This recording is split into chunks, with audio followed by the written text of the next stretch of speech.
Have you ever thought God had a plan A, and when things went wrong he quickly made a plan B? Some think the story of Jesus, the gospel, is that plan B, a sort of emergency rescue. But, that's not how God works. His love for you wasn't a last-minute idea. It was his first idea, his forever idea. He knew you, he loved you, and he had a plan. A perfect plan, from the very beginning.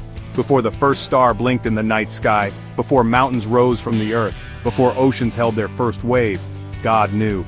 He saw our world, he saw our hearts, he saw our stumbles, our hurts, and his love was already there. His plan to help us, to heal us, was already complete. Not a reaction to our mistakes, but a proactive, powerful, loving intention, waiting for the right moment. The Bible tells us this amazing truth. In Revelation chapter 13 verse 8, it speaks of Jesus. It calls him the Lamb who was slain from the creation of the world. Think about that. Before Adam, before Eve, before any garden or any tree, God's plan of rescue through Jesus was already set. Jesus wasn't a backup. He was and is the eternal centerpiece of God's love story for us. His sacrifice was a forethought, not an afterthought. So, sin did not surprise God. Our brokenness did not catch him off guard. He wasn't scrambling for answers when humanity chose its own way. His heart broke, yes, but his hands were already at work. His plan, his amazing plan of grace, was already in motion. This shows his incredible wisdom, his powerful sovereignty, and his deep, deep love for each one of us. A love that planned our homecoming before we even knew we were lost. Jesus came to earth, he lived among us. He walked dusty roads, he ate with ordinary people, his life was perfect. A beautiful picture of God's kindness, of God's patience, of God's pure love. He taught with wisdom, he healed with compassion, he showed us God's heart, but his mission was even bigger than that. He came to do something only he could do, something that would change everything. Then came the cross, a place of pain, a place of sacrifice. The Bible says in 1 Corinthians chapter 15 verse 3, Christ died for our sins. Notice those words, for our sins, not for his own because he had none. He was perfect. He took the wrong that we did. He carried the hurt that we caused. He stood in our place. Love, pure and selfless, held him there. It was a deliberate act, a necessary act for us. He was buried, laid in a tomb, silent, still. For 3 days it seemed like darkness had won. But God had other plans. The story wasn't over. 1 Corinthians 15 verse 4 tells us he was buried, that he was raised on the third day. The heavy stone was rolled away, the tomb was empty, Jesus was alive. Death could not hold him. This victory over the grave is the power of the gospel. Hope was reborn that morning. Why did Jesus go through all of this? For what purpose? The Apostle Peter explains it clearly. In 1 Peter chapter 3 verse 18 he writes, For Christ also suffered once for sins, the righteous for the unrighteous, that he might bring us to God. He did it to bring us back home, to God. He is the bridge over the canyon of our separation. He didn't just come to be a good example, he came to be our Savior, our way to the Father.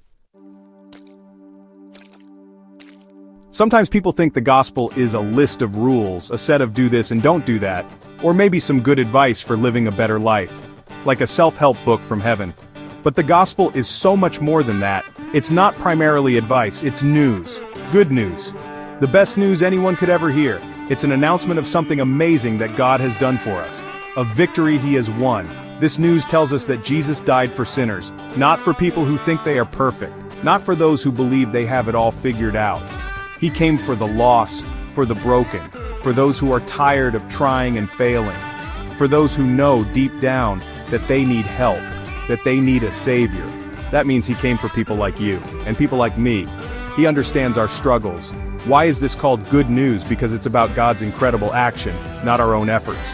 We couldn't reach God on our own. We couldn't fix the brokenness by ourselves. So God reached down to us. He did what we could never do. This news brings freedom.